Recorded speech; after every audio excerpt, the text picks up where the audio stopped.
Eh, nak, baka may konti ka na itabi dyan. May kailangan lang akong bayaran sana. Po?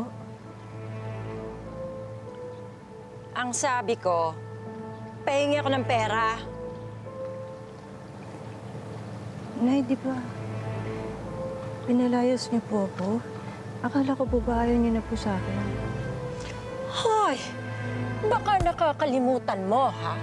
Akong nag-alaga sa'yo. Akong nag-aruga, pinakain ka namin. Pinalaki ka namin ni John kahit hindi ka namin kaano-ano. Baka naman konting utang na loob magkaroon ka. Siya nga pala, anak. Alam mo, nasabihan ko sila, Sak at si Kara, na kumari, bisitahin ka naman nila dito. Akala kasi nila nasa Manila ka na. Okay na po ako dito for the meantime. Oo nga, anak eh. Nirush ko pa nga ang transfer mo.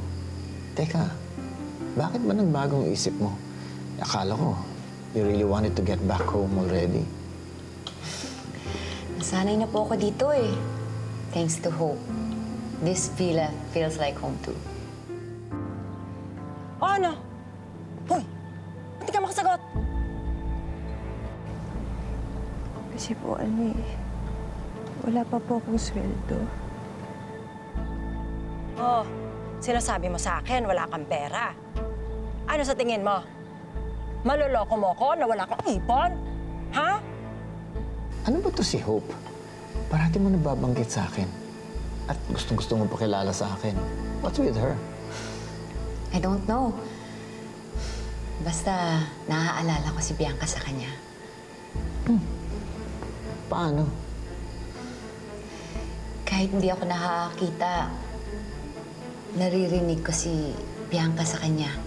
Pati yung tawa, sobrang gaan ang loob ko kay Hope. Alam mo, anak, siguro miss na miss mo lang talaga si Bianca. Kaya nararamdaman mo lahat yan. Siguro nga pa, but whatever it is, mabuting nandito ako kasama ni Hope.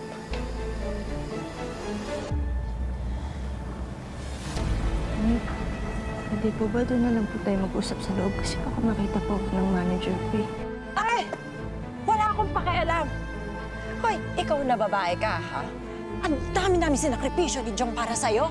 Tapos kakarimpot lang hinihingi ko, ayaw mo pang ibigay? Wala kang kwenta. Ikaw na babae ka. Halika dito. Wala kang kwenta. Wala kang kwenta. Napakadamot mo! Hope? Eto ang bagay sa'yo! Eto! Ah! Diyan! Yan ang nababagay sa'yo! Diyan ka! Makatay ka!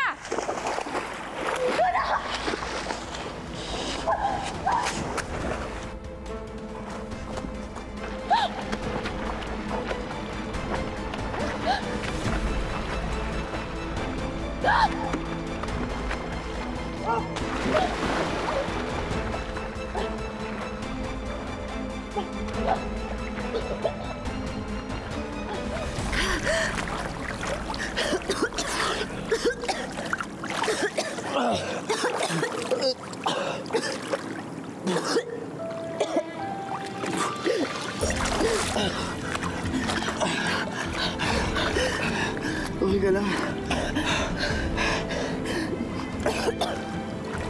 Okay ka lang, Hope? Salamat.